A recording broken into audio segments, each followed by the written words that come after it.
Bonjour Alexis Lacroix. Bonjour Steve Nadjar. Merci d'être avec nous Alexis, vous êtes le directeur de la rédaction d'Actualité Juive. Merci dont à vous vous. nous présentez le nouveau numéro de la semaine, numéro évidemment consacré aux élections législatives en Israël la semaine prochaine. Disons que c'est le plat de résistance et c'est un parcours obligé. Je crois que nous avons d'ailleurs en France, cher Steve, vous, moi, beaucoup de commentateurs, paradoxalement plus d'appétit pour ces élections que les Israéliens qui sont assez lassés, je crois, de se rendre Après aux urnes. un cinquième scrutin. Donc Voilà, et c'est d'ailleurs le papier que c'est d'ailleurs le papier d'ouverture que Pascal Zonshine nous fait.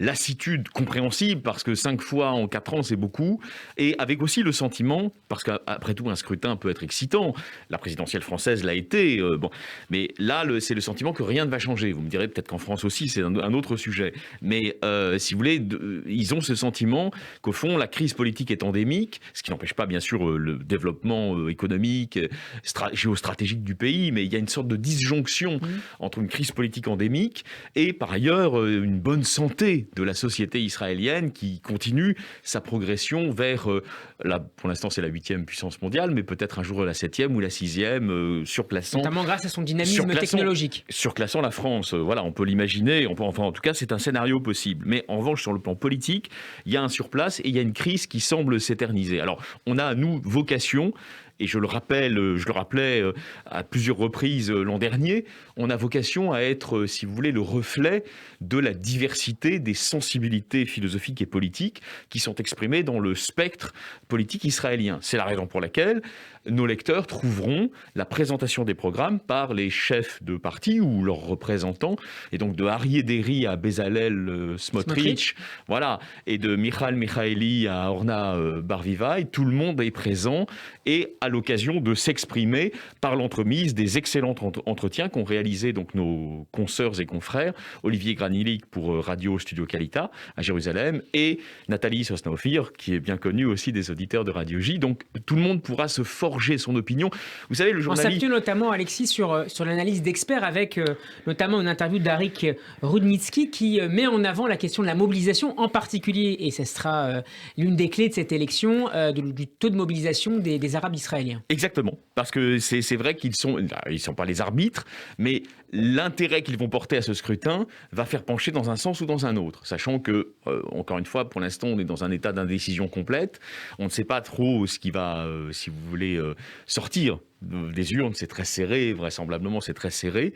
Puis il y a des nouveaux partis aussi, il y a des gens on a découvert, d'ailleurs, je vous dis la vérité, qu'il y avait des personnes qui avaient changé d'étiquette politique à la faveur de cette nouvelle Knesset qui s'affilie. Donc des gens qui ont quitté le Likoud et qui ont rejoint le parti qui est au fond une sorte de clone, on va dire, de la République En Marche, qui est le parti de Benny Gantz et de Gideon Sa'ar autour de la question de l'unité nationale. Donc vous voyez, ça bouge beaucoup.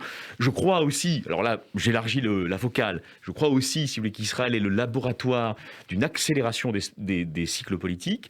C'est pas forcément toujours un bon signe, l'accélération des cycles politiques. Pourquoi ? Parce que ça témoigne d'une instabilité endémique. Vous voyez, quand les rythmes politiques s'accélèrent, c'est-à-dire, au fond, on va aux urnes à peu près tous les 9 mois actuellement. Un peu sur le modèle italien. Ben oui, c'est pas bon signe, si vous voulez, sur la santé d'une démocratie. Ce qui ne veut pas dire que, par ailleurs, la société soit malade. Vous voyez, ce sont deux choses différentes. Alors voilà pour cette une consacrée aux élections générales en Israël. L'autre événement, l'autre grand dossier de ce nouveau numéro d'Actualité Juive, c'est l'entretien que vous a accordé Serge Klarsfeld après son déplacement à Perpignan, voilà, où il a été honoré par le maire de la ville. J'allais dire, c'est l'affaire dont tout le monde parle. Et donc, qu'Actualité Juive analyse cette semaine. Donc, rappelons les faits, parce que certains de nos auditeurs, peut-être, sont passés à côté de ce qui s'est produit à Perpignan. Il accepte, avec sa femme, Beate, que je connais bien, ils acceptent donc de remettre une médaille de la Légion d'honneur, en l'occurrence, les insignes de la Légion d'honneur, à un de leurs amis, qui est aussi d'ailleurs un responsable local de l'antenne des fils et filles, qui s'appelle Philippe Benguigui. Mais à cette occasion, la proposition émane du cabinet de la mairie, et c'est une mairie donc qui est dirigée par un des piliers du Rassemblement national qui s'appelle Louis Alliot. Et qui est candidat à la présidence du parti. Et donc, il lui fait cette proposition d'une médaille également, de la ville. Alors, la médaille de la ville n'est pas une médaille RN, c'est une médaille de Perpignan. Néanmoins, évidemment, vous vous en doutez bien que dans le climat actuel, et je ne dis pas ça pour excuser Serge Klarsfeld, mais juste pour expliquer, l'explication n'est pas une justification. Mais dans le climat actuel de surpolitisation hystérique qui caractérise la société française, tout est signe et tout est sursignifié. Même si Alexis, et c'est d'ailleurs le titre de cette interview... Entre nous, il y a des gens qui m'ont dit, encore une fois, vous voyez, on essaye d'être le plus équitable possible, qui m'ont dit, mais attendez, aller dans une mairie, remettre les insignes de la Légion d'honneur à quelqu'un, ça n'est pas un geste politique, ça ne veut pas dire que vous faites allégeance au maire qui est là. Alors ça serait d'ailleurs une situation absolument dingue et anti-républicaine.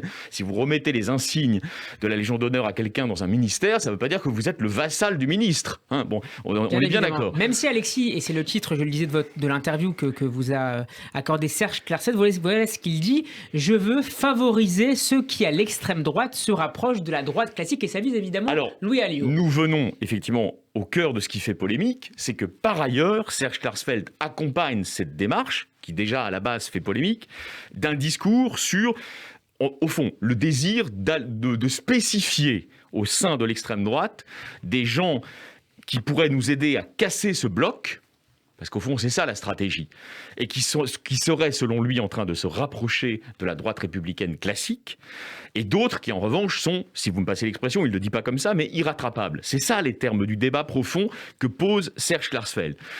J'ai fait un billet pour l'accompagner, car il y a une question, si vous voulez, qui est posée. Il y a une question de fond à la France. Est-ce que c'est vrai, ça ?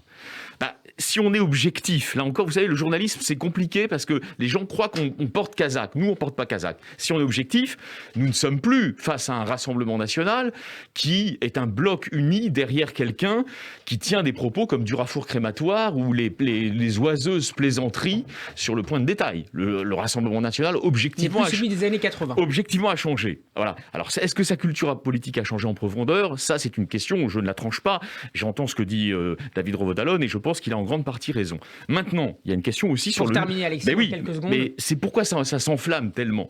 Il y a une question sur le leadership communautaire juif. C'est qu'on voit bien que parmi les responsables, au fond, au sens large, les leaders communautaires, il y a eu une position, on va dire, classique, qui était aucun lien d'aucune sorte avec le Rassemblement national.